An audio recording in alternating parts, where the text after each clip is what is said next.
Pemirsa, peredaran senjata api ilegal di tanah air dituding kerap melibatkan sejumlah oknum aparat. Selain itu, aktivitas jual beli senpi gelap disebut juga banyak dijumpai di layanan situs jual beli daring atau e-commerce. Sementara dalam beberapa kasus, pihak berwenang juga sempat membongkar praktik pembuatan hingga peredaran senpi ilegal. Lantas seperti apa gambaran senpi-senpi itu diperdagangkan? Selengkapnya dalam Benang Merah, sirkulasi senpi membidik pembeli.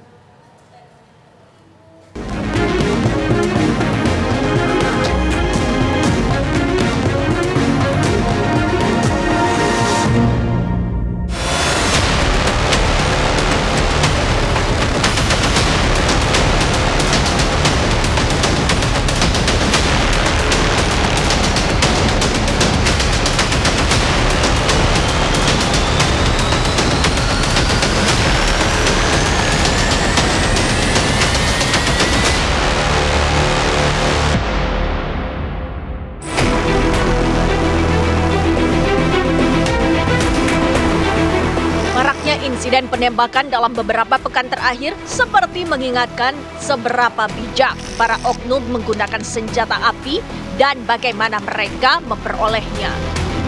Bagi oknum aparat penegak hukum, menyandang senjata api adalah perkara lumrah.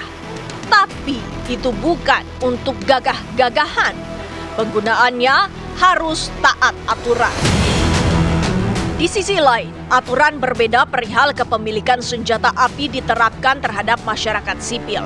Sama-sama ketat. Yang bersangkutan pun harus punya tujuan jelas untuk apa memiliki senjata api. Sadar akan ketatnya aturan, sejumlah oknum memilih jalan memutar lewat jalur belakang. Tentu saja tak resmi. Ya, senpi ilegal itu ada dua ya. Senpi hasil produksi pabrikan yang masuk di pasar Indonesia, di masyarakat. Terus kemudian ada senpi ilegal hasil rakitan home industry seperti itu. Terkait dengan senpi ilegal yang hasil pabrikan ini seharusnya biasanya datang dari pabrikan-pabrikan luar ya, dengan merek-merek tertentu seperti itu.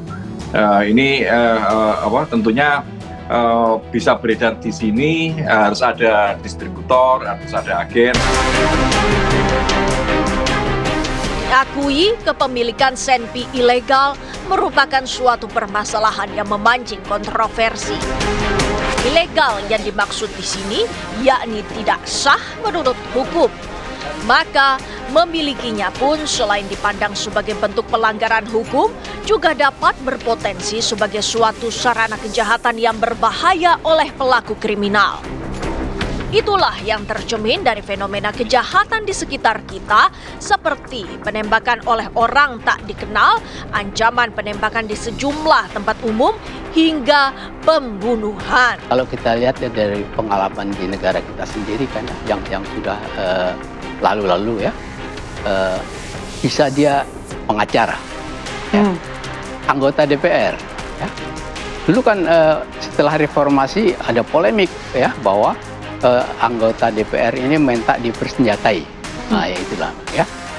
Juga untuk gagah-gagahan ya, artis-artis ya, dulu banyak yang punya senjata ya, hobi menembak ya, Persatuan Menembak Indonesia ya, dan juga untuk kejahatan tadi ya, lalu juga teroris ya. Jadi dari dulu kan sudah sering ada perakitan senjata.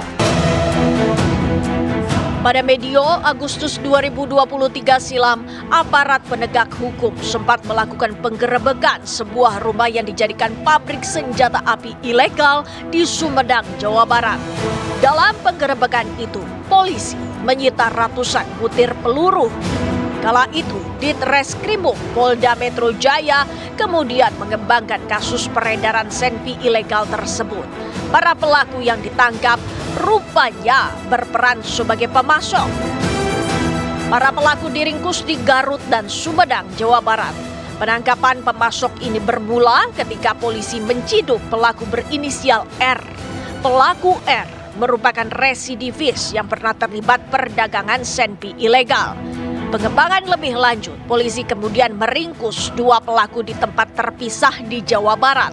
1 pelaku berinisial ANR ditangkap di Garut dan pelaku lain berinisial TRR dicokok di Sumedang. Sulit ya untuk memberantas secara tuntas terkait dengan senpi ini, tetapi upaya untuk menekan peredaran itu harus tetap dilakukan dengan melakukan rahasia-rahasia distributor atau toko yang biasanya melakukan jual beli senjata. Sebelumnya, Polda Metro Jaya menangkap penjual senpi ilegal yang dijajakan secara online melalui e-commerce. Modus operandinya, mereka seakan-akan menjual produk airsoft gun, namun pada kenyataannya penjual juga menyediakan airgun dan senjata rakitan. Penjualan di pasar daring dilakukan agar pemasok dan pembeli tidak saling bertemu. Penjualannya pun dilakukan dengan sangat hati-hati. Pemasok disebut secara berkala mengganti nama pengguna di pasar online agar sulit diidentifikasi. Senpi ilegal, si rakitan itu bisa muncul di mana saja gitu, bisa dibikin di mana saja gitu. Memang ada pusat tadi seperti di Cilincing misalnya seperti itu, di Sumedang. Tapi kan juga pengrajin itu bisa membuat di lain tempat seperti itu. Dan yang lebih penting itu kuncinya di amunisi. Peluru itu yang lebih penting karena peluru itu pasti pabrikan, tidak mungkin pengrajinnya home industry membuat peluru itu tidak mungkin karena di situ kan ada amunisi, ada pemantik dan sebagainya seperti itu. Itu yang seharusnya lebih diperketat. Untuk maraknya penembakan oleh oknum aparat maupun sipil mendorong sejumlah pihak menginginkan adanya evaluasi penggunaan senjata api. Harapannya siapapun yang memiliki senpi secara resmi dituntut menaati aturan peruntukan